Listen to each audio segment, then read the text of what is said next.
Hey everyone, so one thing I think is really underutilized by people wanting to push BGs from the lower tiers is a lot of people think it is just queue up to GC, play, win, loss, repeat.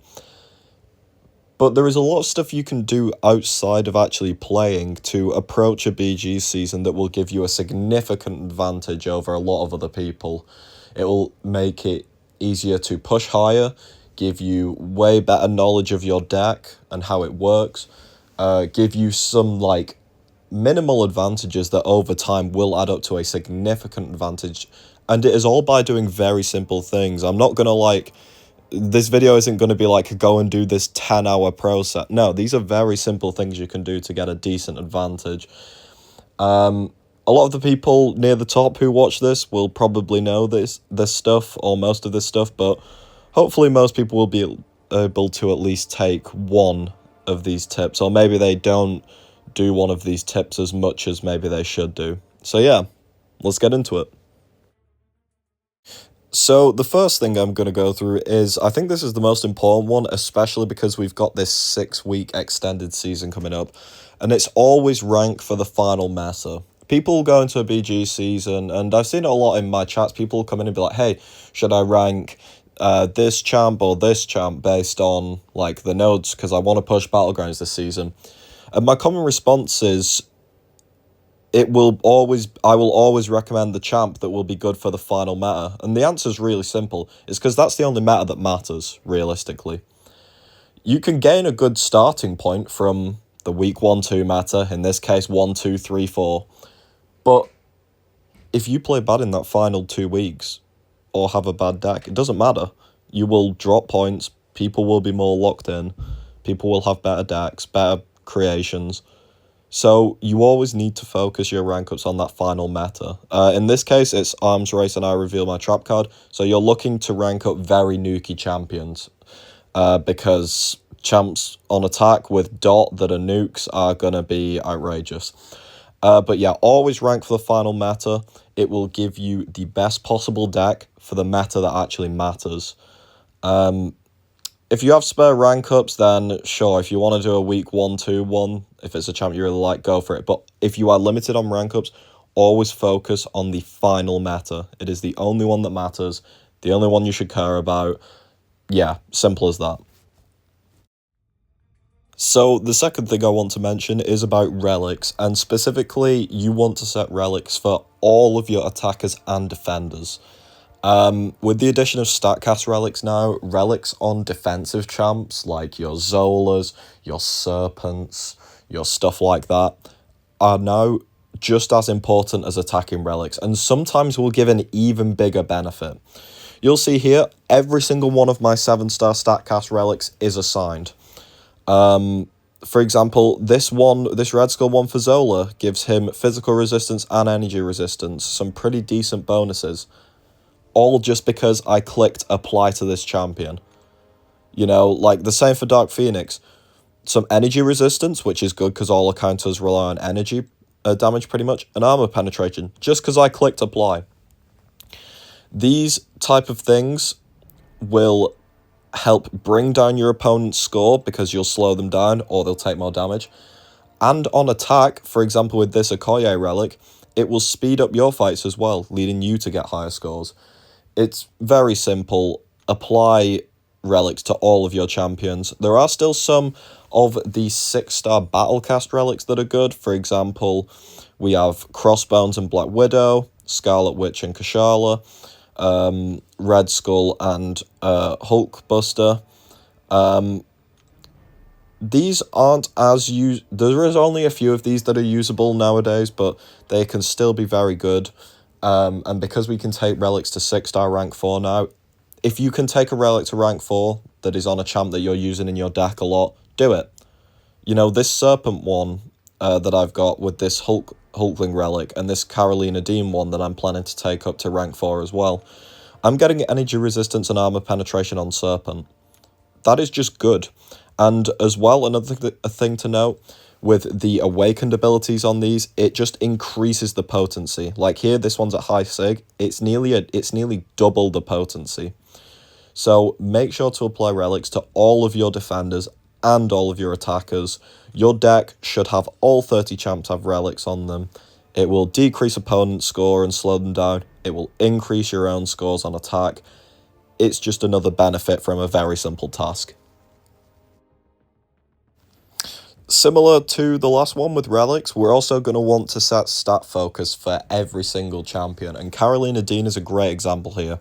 Carolina Dean is mostly an attacker, so obviously you're going to want to set that attacking stat focus to something you want. Crit and prowess are the main two for her.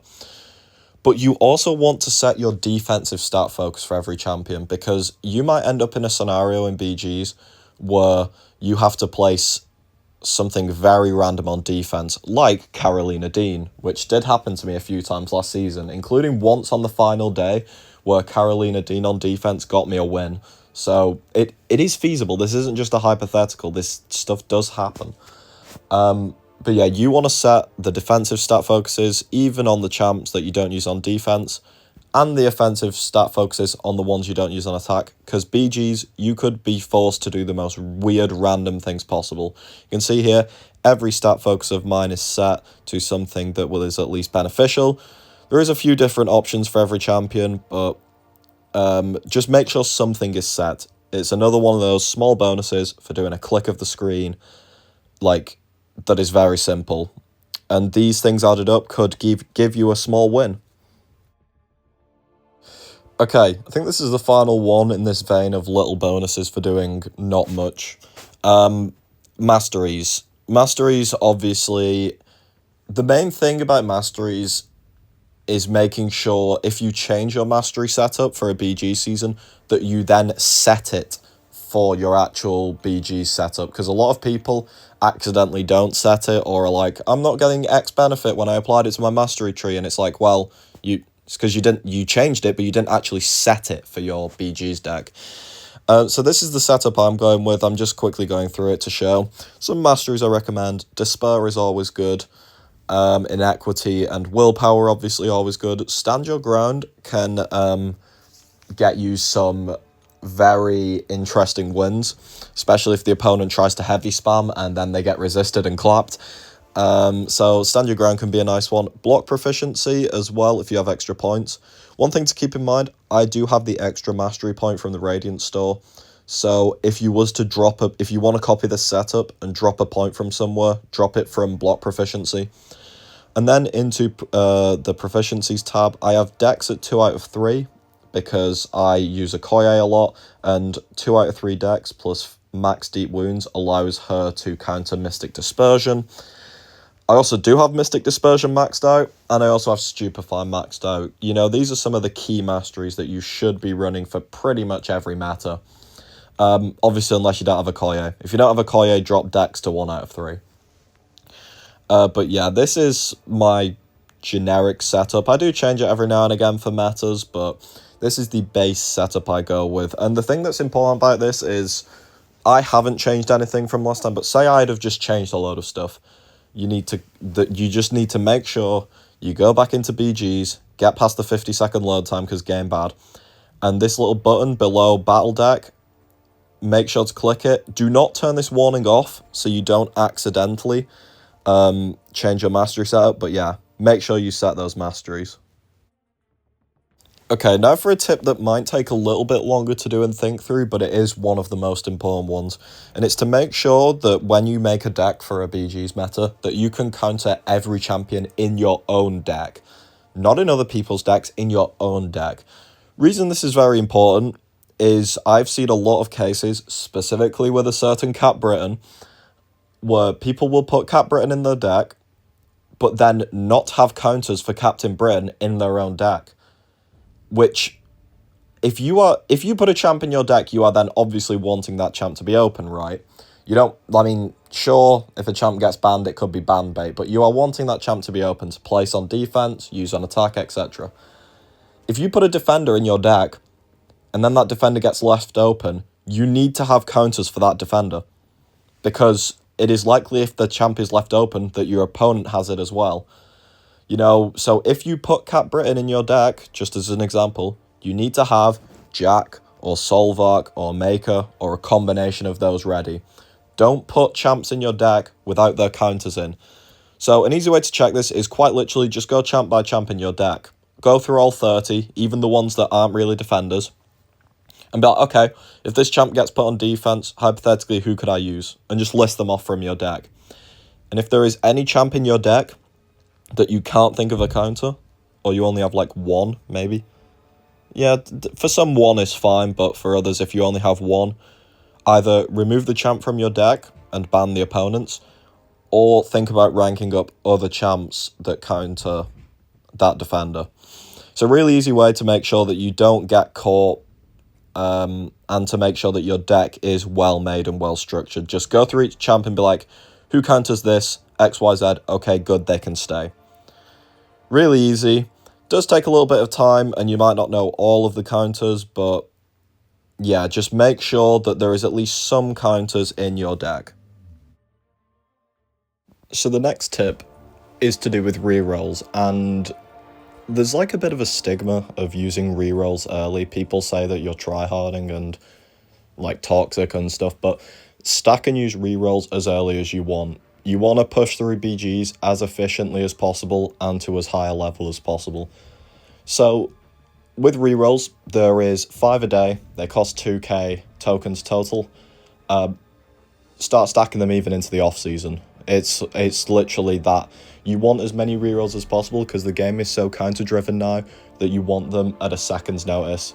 It will save you so many wins over the season just because you'll be able to reroll into counters. And yeah, ignore what anyone says about it being toxic or tryhard. You're playing BGs for God's sake. Okay, so this next tip is mostly aimed at progressing players, but it is obviously useful for everyone if you want to avoid certain matchups. Progressing players especially, do not jump straight into Battlegrounds. You will get murdered.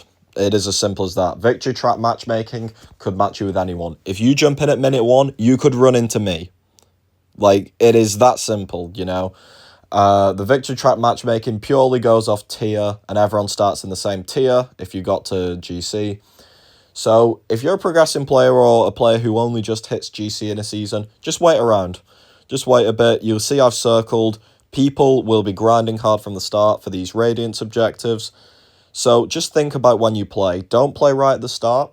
And then when you're 2 and 3 weeks into the season, when these 100 point, 200 point things are coming round, if you are close to 100 points or just above 100 points, be very careful with playing because you could run into some absolute demon who is doing their last match to get above 100 points and then they'll just stop.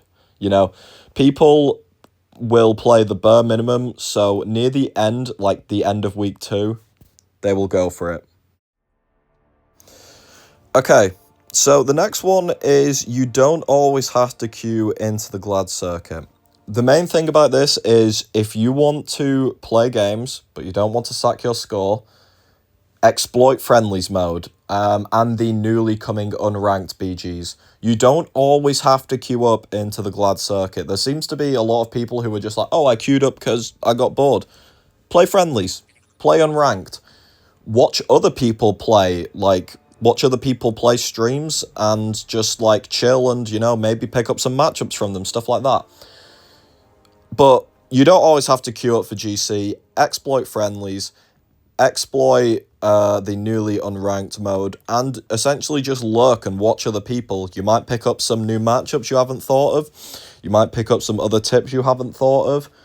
And your BG score will be safe. You know, don't always queue up if you get bored. It sounds really simple, but the amount of people who do it is insane. I have done it in the past. Yeah, just don't. Simple as that, just don't. Okay, so we're coming towards the end here. Number 9, avoid can't end on a loss mentality. This is essentially trying to prevent yourself from tilting. People, myself included in the past, go way too many losses in a row before they think, I'm not playing well, I should stop. So I think there's a pretty simple 3-step/3 loss strat that you can do to prevent this. So you've queued up, you're playing some games, yada yada yada. You take a loss. Okay, fine, shit happens. You know, player was better, you got a bad draft, something happened. Well. You take 2 losses in a row, and this is the important part, it's the in a row part. You take 2 losses in a row. Okay, that's not good. But now it's when it gets crucial. If you take 3 losses in a row, stop. Full stop, goodbye, the end. Just stop. You will begin to tilt, you will be getting angrier, you've just lost 3 in a row, you've lost 45 points, etc., whatever it is. Just stop for a few hours minimum, and then just come back and try again. You know, it's not the end of the world. You took some losses. Like I said, shit happens. But do not just try and play 10 games in a row and lose 9 of them. You will get even angrier, not want to play after, and yeah, it's just overall bad for you. So in my opinion, 3 losses in a row is where you draw the line. Stop for minimum a couple hours, 3-4 hours. And if you want to come back then and try again, then sure, let's do it. Okay, so on to the final tip, number 10. It's coming towards the end of the season. You think you're in an okay spot, but you're not quite sure what the cutoff will be. Will I make it to this rank? Will I just about fall out? Will I have to play more? What's it going to end at, etc.? It's a bit of a guessing game, and people can guess wrong, not through any fault of their own, but just because they don't know how previous seasons have gone, how previous maths has gone. This is why I recommend to check out Truth Comic, especially towards the end of seasons. He does BG's cutoffs that are completely data driven, the season as a whole compared to past seasons, how past seasons have ended, have points increased in the final few days, have they slowed down, etc. These are the most accurate BG's cutoffs you can get. They obviously won't be 100% accurate, weird shit happens, but these are the most accurate cutoffs you can get. So if it's coming to the end of the season and you want to know if you're fine or not, check him out. I'll leave his link in the description below. And yeah, take these cutoffs as the most accurate possible, but obviously still monitor the leaderboards because weird things can indeed happen. But yeah, Truth Comic, incredible cutoffs, completely data driven as well. So yeah, if you've made it this far, then you've put up with my voice for about 20 minutes. So big thank you.